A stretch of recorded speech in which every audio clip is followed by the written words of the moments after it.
Much in theory, kind of know what you think about this quote. And this is from Black Feminist Thought and Nature of Domination by Patricia Hill Collins.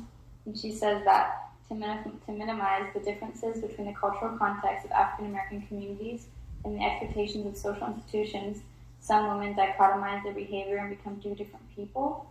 So, like, what do you think about that? And do you feel like this was true for you? Or you kind of felt like you feel like... I don't know if I understand what that means. I think how I interpret it is kind of she's saying that, like, she felt like her African American culture, like, maybe like she was like inappropriate for like certain situations or like institutions. Like she felt like she had to like become a different version of herself.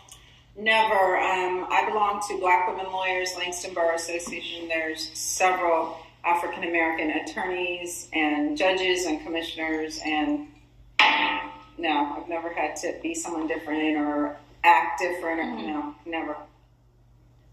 Did you ever find that people treated you differently once you became like a successful lawyer? Oh, well, as a commissioner, yeah, they kiss your butt. Mm-hmm. Because I have my own courtroom. I make all the decisions. I'm in charge. And yeah, they do. They kind of kiss your butt and like, oh, that's so great. Oh, it's so wonderful. Oh, you know, it kind of comes with the territory. And you're born.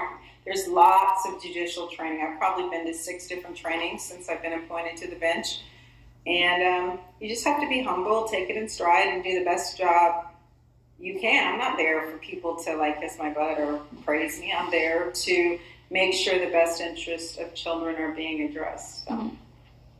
And then, like, with the work you do, I think it's going to go more into like when you're helping people like go to school.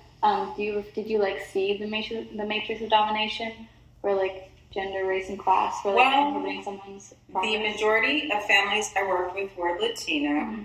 and the majority of issues were substance abuse and domestic violence, and that's true as a prosecutor, even before I was involved with truancy, and now as a bench officer, the majority of people who appear before me are Latino. I mean, on any given day, if I have 30 families appearing before me, 26 will probably be Latino, if not more. Are they like single mothers all the time? Or? No, I mean, there's... Okay, so for example, if it's domestic violence, yeah, they might be together, but they shouldn't be together. Yeah. Domestic violence is huge. Okay. It's probably the number one issue that brings families before me. But with that comes substance abuse, because they're usually drinking when the incident occurs, or methamphetamine is a huge problem too. Mm-hmm. What do you think of the feminist movement today? And like, do you think, like, since you've grown up, have you seen a lot of change?